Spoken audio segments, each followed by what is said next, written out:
अब तुमने smartphone purchase करने के लिए 20,000 रुपये का बजट तो सेट कर लिया, पर 20,000 रुपये के अंदर कौन सा स्मार्टफोन बढ़िया है और कौन सा स्मार्टफोन तुम्हारे लिए परफेक्ट नहीं रहेगा, ये बात कौन बताएगा? ये बात बताएंगे हम।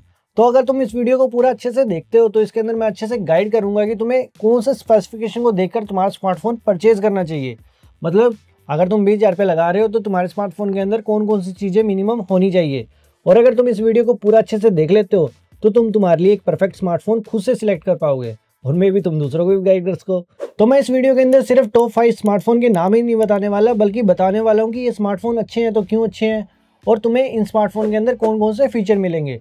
और अगर इस वीडियो को पूरा देखने के बाद में तुम्हारे दिमाग में और कोई स्मार्टफोन भी है तो तुम उसका कमेंट सेक्शन के अंदर नाम डाल सकते हो। मैं तुम्हारे कमेंट पढ़ूंगा भी और उसके रिप्लाई भी डेफिनेटली करूंगा। तो इस वीडियो के अंदर हम शुरुआत करते हैं हमारी मिनिमम रिक्वायरमेंट ऑफ स्पेसिफिकेशन के साथ कि तुम्हें स्मार्टफोन लेते टाइम सबसे पहले कौन कौन सी चीज़ें देखनी है। सबसे पहले हम सिलेक्ट करेंगे ब्रांड, जिसके अंदर तुम सैमसंग, एमआई यानी कि शाओमी, रेडमी और हमारा पोको तीनों एक ही अंडर द अम्ब्रेला आते हैं, तो उनके अंदर से कोई स्मार्टफोन सिलेक्ट कर सकते हो। और Vivo, Oppo, Realme, IQ, Motorola और वन प्लस जैसे स्मार्टफोन के साथ जा सकते हो। इन स्मार्टफोन ब्रांड्स के अंदर तुम्हें आफ्टर सेल सर्विस दूसरे ब्रांड के कंपैरिजन में बढ़िया मिलेगी। उसके बाद में तुम्हें तुम्हारे स्मार्टफोन के लिए एक प्रोसेसर सिलेक्ट करना है, जिसके अंदर तुम्हें 20,000 रुपये की कैटेगरी के अंदर मिनिमम स्नैपड्रैगन 6 Gen 3 के साथ जाना है। और अगर तुम मीडियाटेक के साथ जा रहे हो तो तुम मेक श्योर करना कि वो तुम्हारा डायमेंसिटी मिनिमम 7000 सीरीज वाला प्रोसेसर हो। उसके बाद में तुम्हारे स्मार्टफोन के अंदर 6 GB of RAM, 128 GB of storage होना मस्ट है। और इस प्राइस पॉइंट के ऊपर तुम्हें AMOLED full HD display easily मिल जाएगा। और बात करें हम कैमरा की तो फ्रंट के अंदर 5 मेगापिक्सल और बैक के अंदर तुम्हारा 50 मेगापिक्सल का कैमरा होना मस्ट है। मुझे पता है बहुत सारे लोग बोलते हैं कि मेगापिक्सल से कुछ नहीं होता, अदर सॉफ्टवेयर वगैरह भी होते हैं, बट मेक श्योर कि अगर ब्रांड्स हमें इस प्राइस पॉइंट के अंदर इस तरह की कैमरा सेटअप दे रहे हैं तो हम उसके अंदर मिनिमम जाए।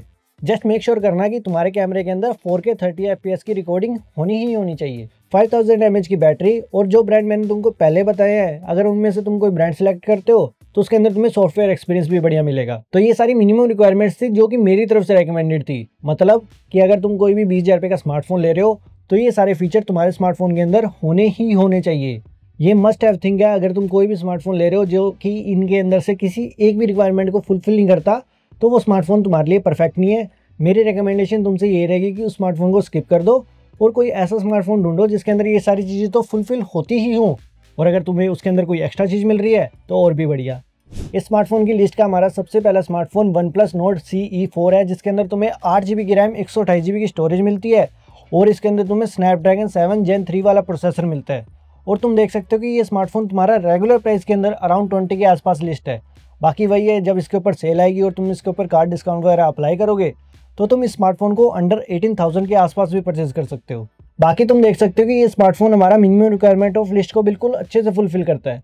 तो 20,000 रुपये के प्राइस पॉइंट के हिसाब से ये स्मार्टफोन काफ़ी बढ़िया है। इस स्मार्टफोन के बाद में हमारा इसी का एक और सक्सेसर आता है जो कि हमारा वन प्लस नोट CE5, जिसके अंदर तुम्हें 8 GB की रैम, 128 GB की स्टोरेज तो मिलती है, पर उसके अंदर तुम्हें मीडियाटेक डायमेंसिटी 8300 वाला प्रोसेसर मिलता है जो कि उस प्राइस पॉइंट के हिसाब से काफ़ी बढ़िया है। अब मैंने उस प्राइस पॉइंट के हिसाब से क्यों बोला, क्योंकि ये प्राइस पॉइंट हमारा अराउंड 25 के आसपास पड़ता है, जिसके ऊपर तुम सेल लगाओगे और कार्ड वगैरह की डिस्काउंट अप्लाई करोगे तो ये तुम्हें अराउंड 21 या फिर 22 के आसपास मिलेगा।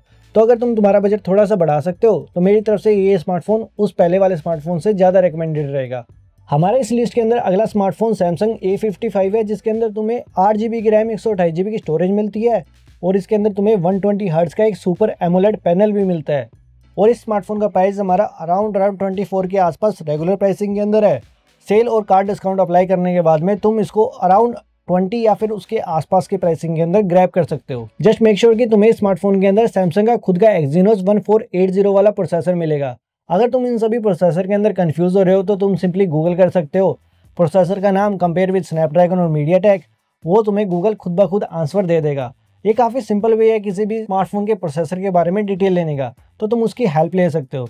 बाकी मेरी रिकमेंडेशन यही रहेगी कि तुम स्नैपड्रैगन और मीडियाटेक की तरफ ज़्यादा ध्यान करो, बट अगर तुम सैमसंग के फैन हो तो तुम एक्जीनोस के प्रोसेसर के साथ भी जा सकते हो। अगला स्मार्टफोन हमारा मोटोरोला S16 है और ये स्मार्टफोन हमारे कर्व डिस्प्ले के साथ आता है। बाकी तुम इस स्मार्टफोन का प्राइस देख सकते हो कि ये हमारा रेगुलर टाइम के अंदर अराउंड 21 के आसपास लिस्ट है। बाकी तुम इसके ऊपर जब सेल का वेट करोगे और कार्ड डिस्काउंट वगैरह अप्लाई करोगे तो ये तुम्हें अराउंड 19 या फिर उससे कम के अंदर मिल सकता है। और ये स्मार्टफोन भी हमारा मिनिमम रिक्वायरमेंट ऑफ लिस्ट को बिल्कुल अच्छे से फुलफिल करता है। तो ये स्मार्टफोन भी इस प्राइस पॉइंट के हिसाब से काफ़ी बढ़िया है।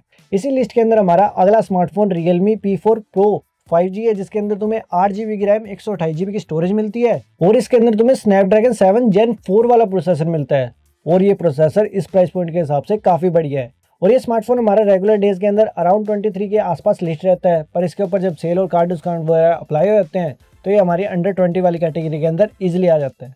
बाकी इसी प्राइस पॉइंट के अंदर हमारा iQOO की तरफ से एक और मॉडल आता है iQOO Z10R, जिसके अंदर तुम्हें 8GB की रैम 128GB की स्टोरेज मिलती है। ऑलमोस्ट सभी फीचर हमारे मिनिमम रिक्वायरमेंट ऑफ लिस्ट को बिल्कुल अच्छे से फुलफिल करते हैं और उसके अंदर तुम्हें प्रोसेसर भी 7400 वाला मिलता है। और इस स्मार्टफोन का प्राइस हमें रेगुलर डेज के अंदर भी अराउंड 20 के आसपास मिलता है, सेल और ऑफर के बाद में वो तुम्हारा अराउंड 18 के आसपास चला जाता है। बाकी अगर तुम्हें iQOO के ऊपर अभी इतना ज्यादा ट्रस्ट नहीं है तो इसी का एक सिमिलर मॉडल हमारा Vivo के अंदर भी आता है, Vivo TR4 कर जिसके अंदर तुम्हें सारे स्पेक्स बिल्कुल सेम मिलेंगे, तो तुम उस फोन के साथ भी जा सकते हो। बाकी अगर तुम्हें लगता है कि मैंने इस प्राइस पॉइंट के ऊपर किसी स्मार्टफोन को मिस कर दिया है तो तुम उसका नाम कमेंट सेक्शन के अंदर जरूर डालना, मैं तुम्हारे कमेंट को पढ़ूंगा और उसका रिप्लाई भी जरूर करूंगा। बाकी अगर तुम्हें इस तरह के नॉलेजेबल वीडियो पसंद आते हैं तो तुम हमारे चैनल को सब्सक्राइब कर सकते हो, इस वीडियो के ऊपर एक छोटा सा लाइक कर सकते हो। मिलते हैं अगले वीडियो में, तब तक के लिए गुड बाय, टाटा।